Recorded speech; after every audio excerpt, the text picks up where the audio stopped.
Hi there, everybody. Welcome back. This is Soarin and Scratchin. I am the EagleFan, and my wonderful partner up there is Evil Chicken.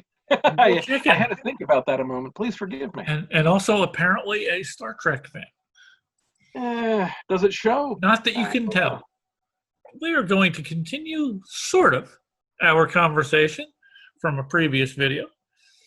The difference is, the last conversation, we were talking about where you'd like to go anywhere in the world. We were going international with that one.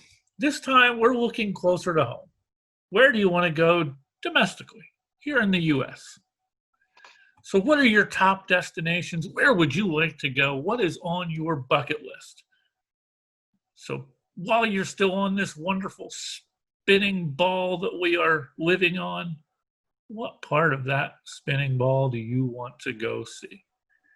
And a little bit more precise, what part of that ball within the U.S. do you want to go see? We've got much to say. At this point, with the current virus going on, this is probably the list that we would have a better chance of getting to right now until they let us go elsewhere. So I am going to turn it over to my colleague over there and let him take the first location. Dave, thank you. Eagle fan, let me tell you, this is a wonderful nation we live in. So many wonderful things to behold. Let me just say, my first destination, although these are not in order, let me talk about the Dry Tortugas. It's the Dry Tortugas National Park, actually. It's a small group of islands in the Gulf of Mexico. It's about 67 miles west of Key West. There is a fort there called Fort Jefferson, and it's a huge brick structure. If you've been to Pea Patch Island, which quite frankly could be a subject of another video, right here in the Delaware Bay, it's basically the similar sort of design, but it's a fortress out there in the Gulf of Mexico. There's only a few ways to get there. Boat or plane. That's it. It's something to behold. It's part of the national park system, and you can camp there. It's primitive camping. So you bring your stuff in, you camp, you bring your snorkel equipment because the waters are this azure blue and there's life all around you. You are part of the food chain, and it's gorgeous. I can only imagine what the stars would look like, and I can't wait to find out. It's one of those places that's been on my bucket list since Hector was a pup. I wouldn't mind spending anywhere 3 days to a week there. I've done primitive camping before, and I'm looking forward to doing it again, especially if I can just walk right into the waters of the Gulf of Mexico and see what's there. Shipwrecks, reefs, sea life. It's another world, and I can't wait to see it. So that's on my list. That's number one for me. Dave, what do you got? First, I got to say, that sounds like a great place. I'm glad we've done this project because I've gotten to learn so much between what I've looked at and what you've looked at. It's been a great little bit of learning for me, and a lot of places that I would like to go see. I'm going to keep the same theme of going with national parks. We are going west and north. We are going to Alaska, Seward, Alaska, for the Kenai Fjords National Park. This is a national park up in Alaska that is home to many, many varieties of wildlife. You can see black bears, brown bears, there's sea otters, harbor seals, many marine mammals, and if you're lucky, you'll get to see what I think are kind of the stars of the show if you're out there looking in the sea. Sorry. The Sasquatch, the Yeti, yes. Sorry. But other than them, the humpback and killer whales that you can also see while you're there. Seems like it's a narrow park that's right between a coastline and a mountain range. It's been a national park since, I believe, 1980. So it's, I guess, relatively new compared to other national parks. Wow. But it's just, it looks like there's such pristine environment there because you're up in Alaska, you're away from the pollution and away from all the other crap, that it looks like something that would just be a very picturesque location to see, and something that when you're there and you're looking at it, you'd probably be thinking like, am I really seeing this? Is there really this much beauty in nature? Yeah. And I believe there is. And I want to see it. Being from, and I'm not going to knock South Jersey here at all, because I'm from there. I've been there for 50 years. It's my home. But we don't get to see this. We have our own special places to see.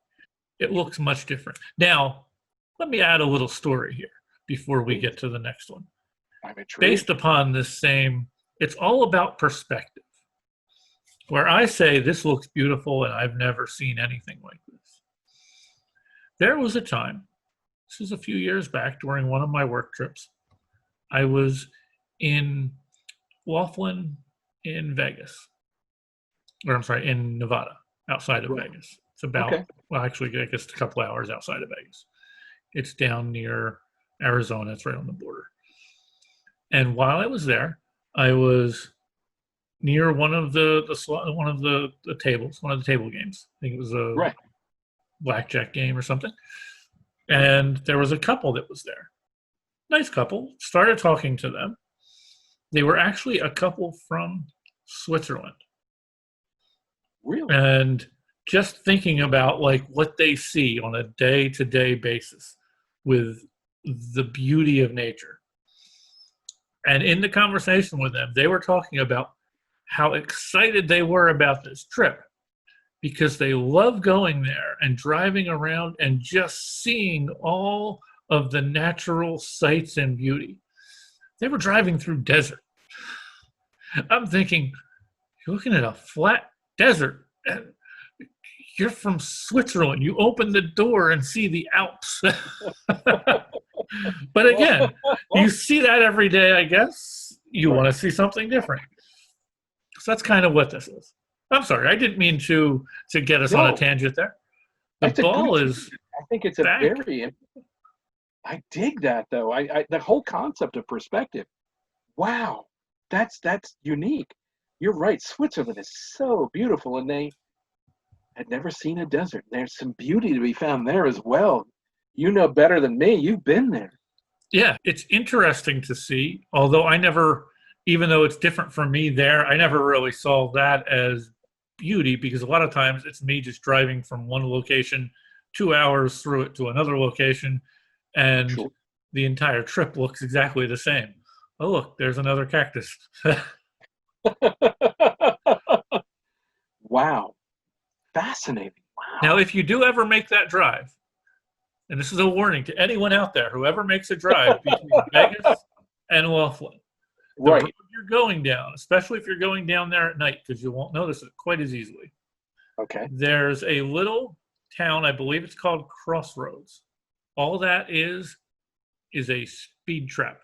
It's a town that is a speed trap. Literally, you're going down this highway where you're going, and the speed limit is 75.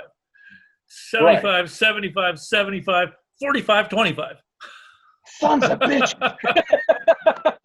Sorry, forgive my language. And basically, they're waiting right there for anybody that doesn't see that, oh my God, it just dropped from 75 to 25. In the company that I work at, we've had people that have gotten caught in that speed trap because they've had to make that drive. So it's been warned of everyone that's making that drive. Just remember. So I'm sorry to get way off track here on that. No. Just a little word of warning. I don't mind that, because I would like to follow in your footsteps. So thank you. It's good to have an ounce of prevention, if you will. Yikes. Well, then I guess back in your court. Well, if such is the case, let me talk about the Glen Canyon National Recreation Area. There's a place there called Lake Powell. And Lake Powell is very interesting because that's where the astronauts crash landed in Planet of the Apes. And it's where Pamela Anderson and Tommy Lee made some home movies about their adventures. living like Tom and Huck, right there on a rented houseboat. The topography is otherworldly there. I would adore a visit. Arizona and Utah, they share this particular spot.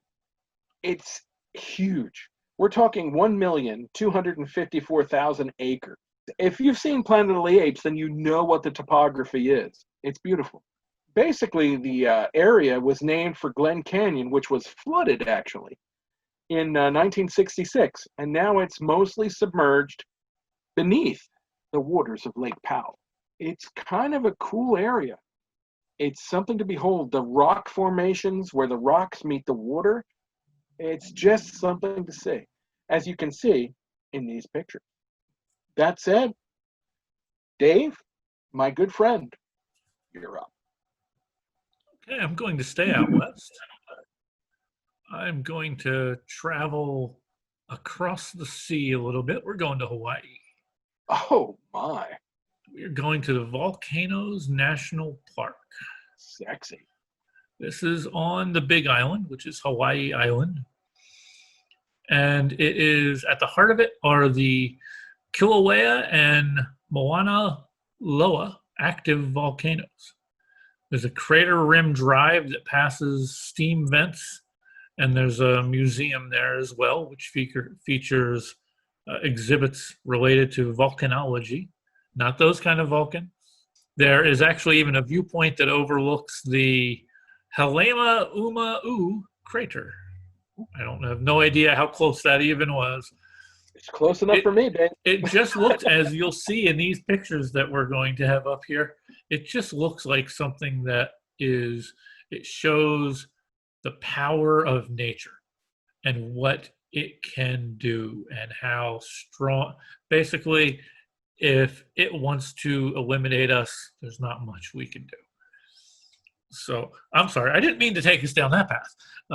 It's just, it's an amazing thing to see with the sights, just looking at the lava and the bright red with the steam and the smoke and the black of the ash. It just, the pictures that I've seen and the pictures I would like to be able to take there are something that, in my mind, it's a work of art. Just seeing the contrasts in the colors there, along with being able to just witness that power of nature.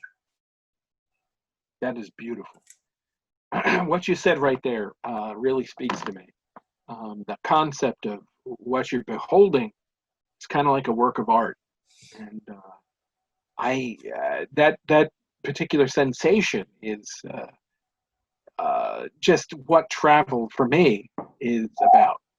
I mean, yes, of course, there's a whole concept of cultures and learning things and different people and so much. I mean, it just seems a shame that most of us spend our lives just in a 100-mile radius. It just seems sad. We need to do better. So, with that being said, let's talk about Olympic National Park.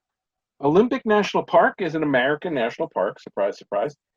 It's in the state of Washington, and so it's in the corner of our country. There's 4 different regions within this particular park. There's the Pacific coastline, which is amazing. Talk about otherworldly.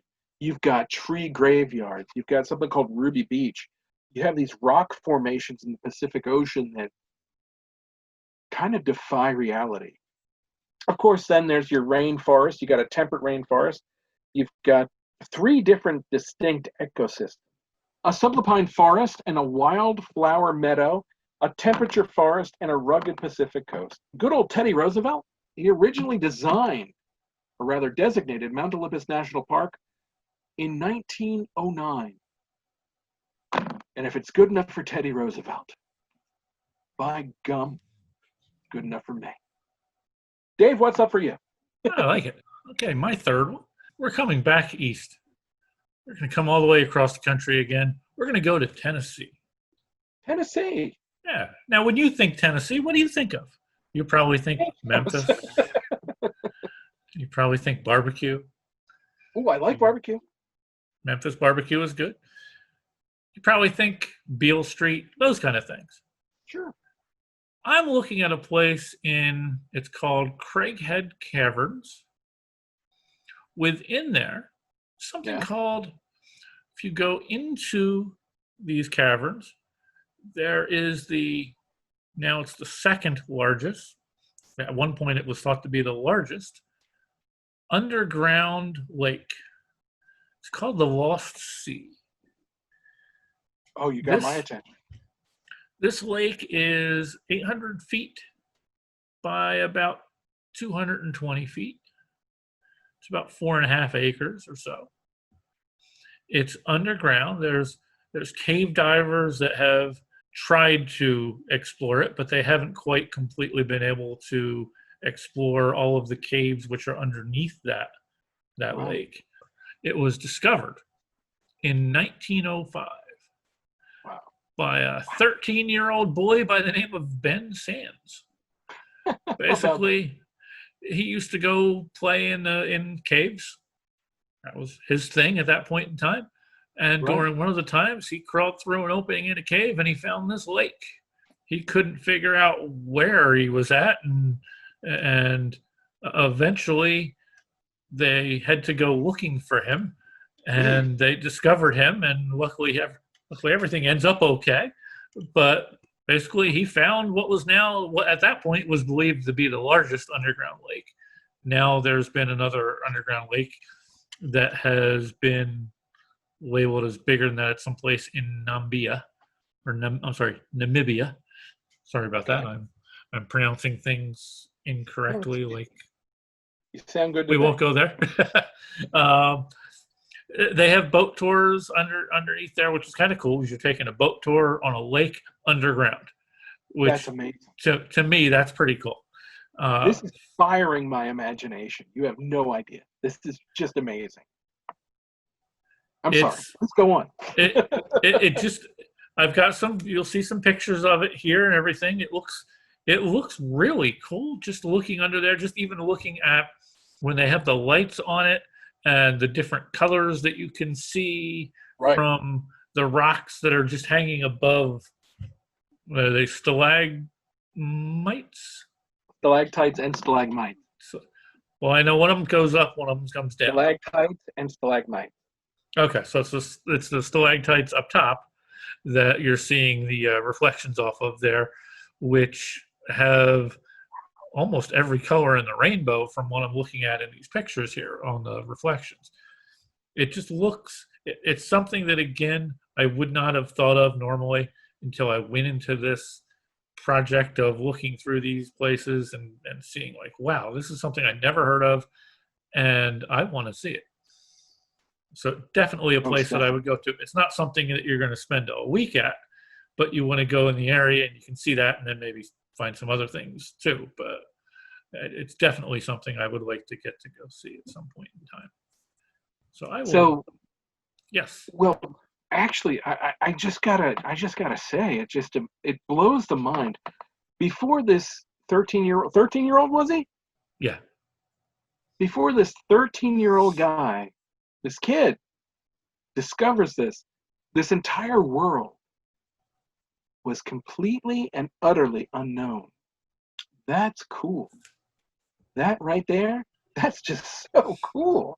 What can I say? I love that sort of thing. It boggles the mind. So please forgive me. I just had to go, wow, that's cool. Lo and behold, I guess it's my turn. The Grand Canyon is, and I know, Dave, you've been there. I have not. It's one of those places that I kind of have the sensation that it's life-altering if you have the mind or the eyes to see it. The Grand Canyon, to me, is, at least in my mind's eye, a place that you could go and just have it swallow you whole. It seems to me that perhaps a lifetime might be enough to explore it, but I'm not convinced that that's the case. So, since I only have a limited amount of time, let's just go with the South Rim, maybe Bright Angel Trail.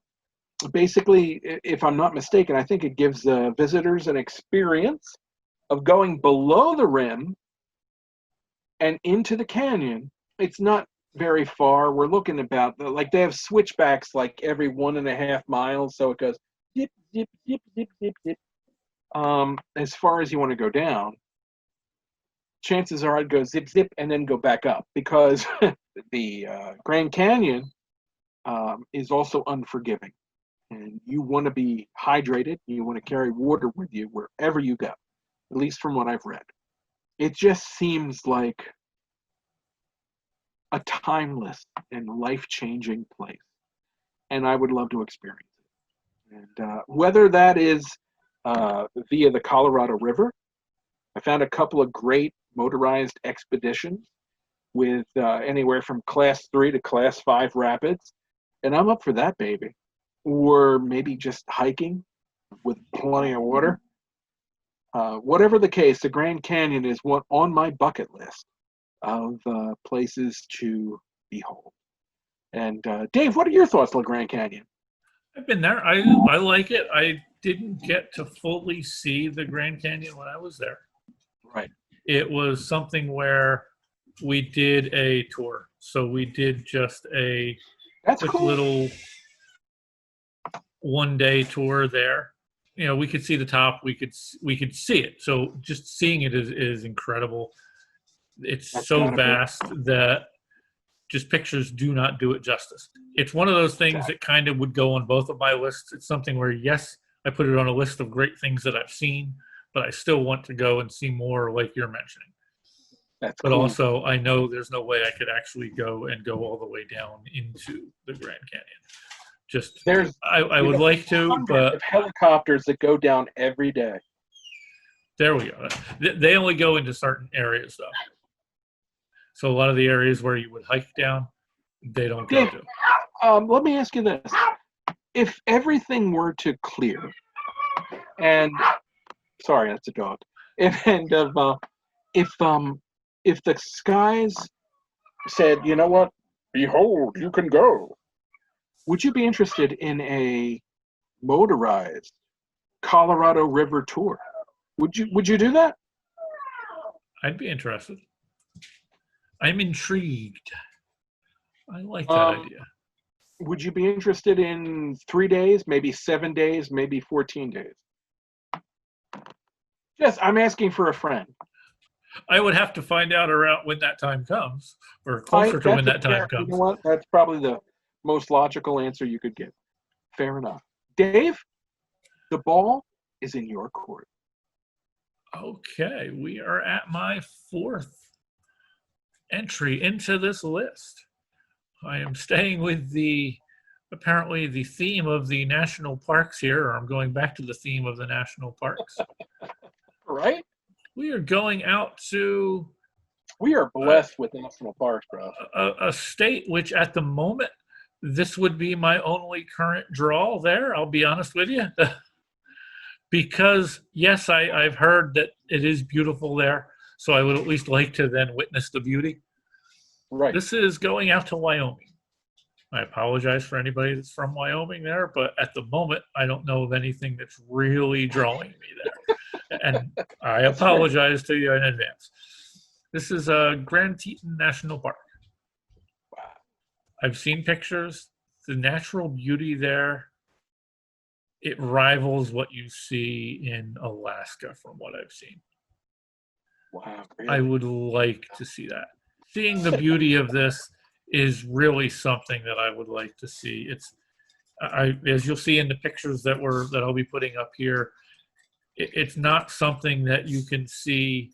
I can't look out my door here and see anything that looks like that. So I will leave it that and jump it back to you. Oh, well, that's the way it's going to be. We're really going to have to buy those national park passes because, holy crow, there's so many amazing things to see and behold here within the continental United States.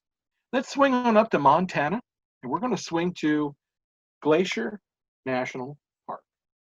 So grab your passes because apparently they're worth it. I think a pass goes for about $80, if I'm not mistaken, Dave. So you'd have to buy one. I'd have to buy one. No big deal.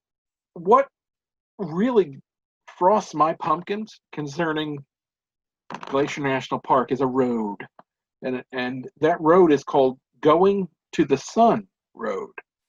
Basically, it's a road that connects east and west of this park.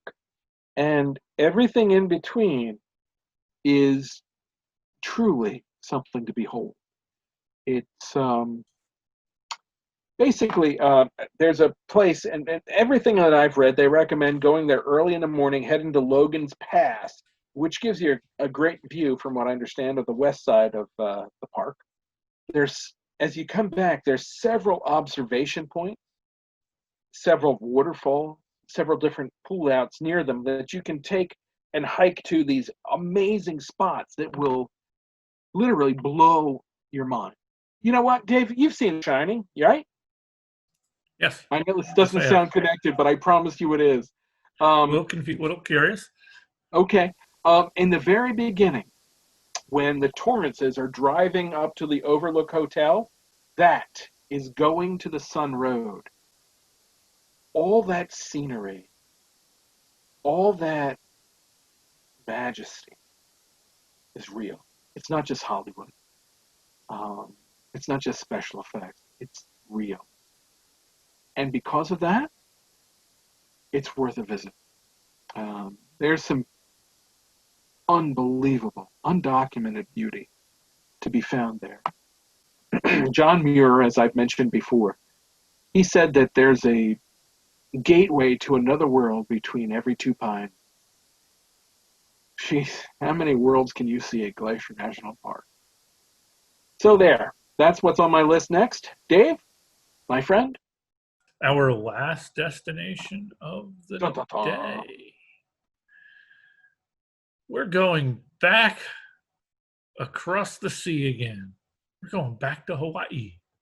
Ooh, I like Hawaii. There is an island there, Molokai. Ooh. It's an island that is not readily visited by tourists as often as any of the other larger, more popular islands. It's one of those things. It's a very isolated island that is kind of kept as it was. So it's not overrun with large cities, large buildings. Everything is kept a little bit more native, kind of the natives like it that. Right.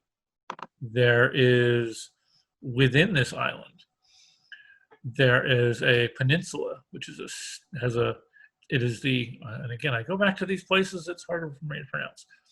The Papa Peninsula. There's a steep path leading to that same name, National Historic Park. It was actually an isolated former leper colony. Cool. That used to exist below the towering cliffs that are there. That is no longer that, but it's become part of basically it's an attraction. So there is an attraction. There's a little bit of a tourist attraction there, but if you go there, you're not going to big cities. You're not going to big attractions. You're going there for a little bit of history, and you're going there for a lot of nature. Nice. And looking at the pictures here, and you'll see them here as well, there are just looking at the sheer cliffs. There's cliffs that just go down into the sea. It looks like it was just taken. This island was just driven up by the sea and became an island. There's no real shoreline here from what I'm looking at. So you're not going there, it looks like, to go do a little bit of, beach hopping. It's just, It's a very beautiful location, very beautiful island. I like it because it's pristine. It's not trampled over. it's off the beaten path, so to speak, which is kind of a theme that I think we've both tried to hit on a little bit here as much as we can, because I want to bring up things that when I looked up this list, things that I didn't know about. There was, to be honest with you, there's so far between this and a previous list that you can look up on our channel. There's only been, I've known of the places on some of these places. There's really only been one place prior to this that I said, I definitely want to go there.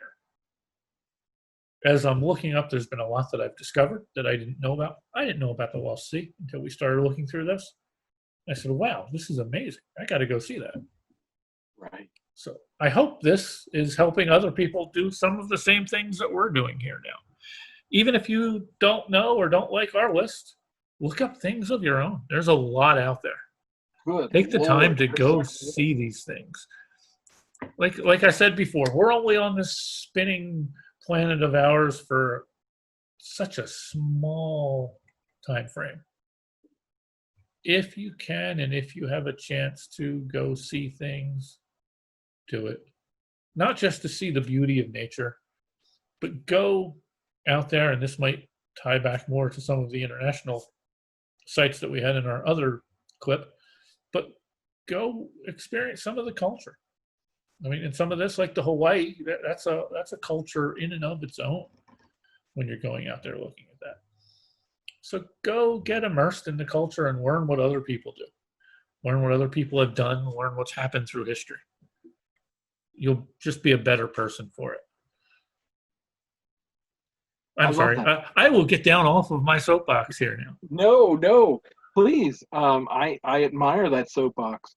I think you're right, Dave. I think that travel is something that we need. It's not just a question of something that is frivolous. It's something that we need. We need to know that there's more beyond our narrow existence. We need to see that because the world is so far beyond our narrow existence. Okay, that being said, I'm not going to get all weird. But I will add to that, and I completely agree. The very first long trip that I had away from home is a trip I was not looking forward to prior to it happening. It was my first work trip when I went to India. Yeah. I didn't know what to expect. I had no idea. I was not looking forward to it. I'll be open and honest with you. That's cool. After getting back from there, I was so glad that I went. And I'm glad to an extent that I've had other chances to get back there a couple other times. Each time not quite with the same results as the first time. But I'm just glad that I got to be able to see it, to go witness it, and see how other people, other countries are living, and just seeing the sights and seeing what's out there. So for anyone that's, like you said, people don't get more than, however many miles away from where they lived, if you had a chance to, we know that it's not easy. We know that you might not have the funds, you might not have the means to be able to do this. We understand that. If you do have a chance, even if it's the smallest little trip that you can take, and something that, okay, you just get in your car and you go somewhere just for a weekend that's outside of your normal zone. As long as you can find something, even if it's an inexpensive, cheap little hotel that you stay at, or motel, or find a little park that you can camp at, you will not regret just getting out and seeing something different. So again, I keep getting up on this soapbox. I like your soapbox. Let me pound that drum. No, dude, I think it's an important soapbox to stand on. Have at it. I agree with you 100%. So travel, with that, I'm sorry. Travel shows us not just our differences, but how much we are alike. And that's pretty damn cool. Thank you, everybody, for joining us here. please give us a like and subscribe. Definitely comment. We want to hear what you think we were right about, what you think we were wrong about, and definitely we want to hear suggestions. Tell us where you want us to go. Yeah. We'll accept anything, even that. So let us know. We will try to get there. We're already looking to have a few road trips as much as we possibly can, if we can, and we'll see what can happen. We don't know when this will start. We might do some local ones before we're able to go anywhere else, but keep an eye out. As I've said before, keep your eyes to the sky and your ear to the ground. Much love. Thank you. Thank you for joining us.